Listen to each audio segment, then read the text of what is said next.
If you guys enjoy what I do, be sure to hit that like button and subscribe. It really helps the channel and it's free and easy to do. Before we get started with today's video, I have an announcement to make. After years of telling other people's stories, I finally released one of my own. My novel Eternal Reign is available now in both ebook and paperback format for those of you who are like me and prefer to collect physical media. You can grab a copy right now on Amazon through the link in the description of this video. And now back to our regularly scheduled program. For the universe to exist, there must be balance in all things. If there's light, there must be darkness. If there's good, there has to be evil, and so on and so forth. The Charred Council are a group that was ordered by the Creator to maintain that balance, but they failed. The balance has been broken. Earth is in ruins, and demons are setting up new kingdoms on the planet. The Council and pretty much everyone else is blaming the Horseman War for this, saying that he started the apocalypse by going to Earth when he wasn't supposed to, and now all of humanity is dead. All four horsemen, War, Fury, Strife, and Death, were supposed to go together at the right time to do battle on Earth, but none of the others were anywhere to be seen. The horsemen are Nephilim, half angel, half demon creatures. They're the last of their kind, but there used to be a lot of them. Their race destroyed countless realms until 4 of them started to think that what they were doing may ruin the balance. So they went to the Charred Council, and in exchange for a large power boost, they became the Council's enforcers. Their first mission was to wipe out their own kind and destroy their souls so they couldn't be reborn. They did their job even though they didn't want to. Now that War's head may be on the chopping block for a crime that he didn't commit, Death has set off on a mission of his own that he hopes will save his brother's life. And that mission is to find a way to resurrect humanity. He has no idea how to do that, so he's gone to talk to the Keeper of Secrets, a man known as the Crowfather, to hopefully get the information that he needs. The Crowfather isn't exactly eager to help Death, since the last time he did a favor for the Horsemen it didn't end well. He does know that Death has come to him because of his brother's less than pleasant situation, but he doesn't care about what happens to War even though he knows that he's innocent, not like it matters. According to him, the Charred Council is going to let War rot in oblivion to hide whatever's really going on. When Death tells the Keeper of Secrets that he's not trying to convince anyone of his brother's innocence and his real goal is to undo his crime by reviving humanity, the Crowfather starts to think that Death is crazy. He doesn't think the mission is impossible though, but to succeed at it, Death will need to go to the Tree of Life. The Crowfather can open a portal to the world that houses the tree, but he will only do it if Death takes the amulet that he'd given to the man back. The amulet that just so happens to be full of all of the Nephilim souls. They've been making noise for so long that the Crowfather is starting to go crazy. The two of them had made a deal in the past where the Crowfather could learn the secrets of the amulet if he kept it, so Death doesn't want to take it back. It needs to be destroyed, but even though he was able to kill his people, Death can't bring himself to destroy their souls. While he doesn't want to destroy the amulet, he will kill the Crowfather if he won't open a portal for him. He refuses and transforms into War to fight Death. If he thought doing that would make Death hold back, he was wrong, and he gets thoroughly beaten. As he dies, he breaks the amulet and lodges the pieces into Death's chest. But with his death, a portal opens and yanks the Horseman into a world that is on the verge of being destroyed. Death wakes up to see an old maker named Idiard standing over him. The old maker knows where the Tree of Life is, but his entire world is being consumed by something he calls corruption, and it will eventually kill everything on the planet, including the Tree of Life. When it dies, the last of the makers will die soon after.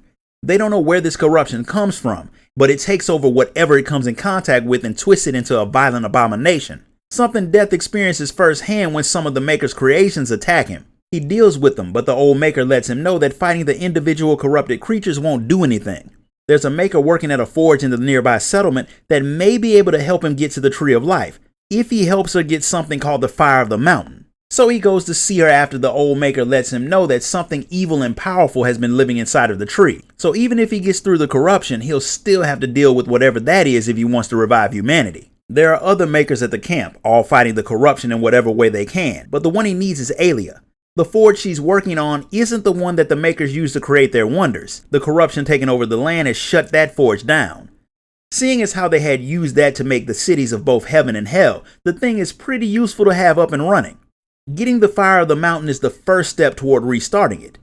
Death isn't all that excited about wasting his time doing fetch quests for people, but the only way the Makers can help him get to the tree is with their forge, and to turn it back on he needs to restart the lava flow from the mountain. Before their forge had been turned off, the Makers had been building a giant colossus to fight the corruption. Unfortunately, they didn't get a chance to finish it. They need to make something called the Maker's Key to turn it on, and they need the forge to do it, so Death heads to the temple known as the Cauldron so he can deal with whatever's blocking the lava flow. The place is full of traps meant to keep people out, so it won't be an easy task, not like the horseman cares. Outside of the cauldron, Death runs into another maker who was trying to restart the forge himself. He's in the middle of dealing with a lot of corrupted constructs, so Death helps him clear them out. Karn had planned on being the hero who restarted the forge, but he knows his own limits, so he's perfectly fine with letting Death stumble around in the cauldron alone.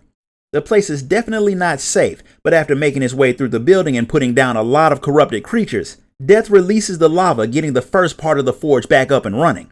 Aelia is happy to see the fire flowing back to the forge, but before it can be fully operational, Death has to get the Tears of the Mountain next, and that's locked away in an equally dangerous place called the Drench Fort. He goes there and he once again runs into Karn. The Drench Fort was the first place to get taken over by the corruption, so the makers had sealed it to keep it from spreading. Karn opens the way for Death and he heads in to restore the Tears. The place is dangerous, but there's no reason the makers couldn't restore the water flow themselves, since they're not exactly weak. Maybe they just wanted to make someone else do the job for them. Either way, Death deals with the creatures inside and restores the waters to the forge. Aelia and her brother immediately get to work making the key that Death needs to restore the Guardian. As no surprise to anyone, the foundry where it's stored got overrun before they could fully finish building the thing. There is a construct in the forest that hasn't been taken over by corruption. The Maker's Key can turn it on, and it'll be able to get Death to the foundry so he can finish the Guardian and use it to clear a path to the Tree of Life. When Death wakes up the Giant Warden and lets it know what happened to the world, it's more than happy to take him to the foundry, and Karn decides to tag along since he figures that Death may need his help to get the Guardian up and running. The thing is humongous, and it's missing the 3 Heartstones that power it. They're located around the foundry. They just need to be found. So after fighting through a lot of unsavory creatures, Death and Karn get them. 2 of the stones are fine, but one of them is corrupted. Death thinks that the power of the 2 pure gems will counter the effects of the corrupted one, and he's completely wrong.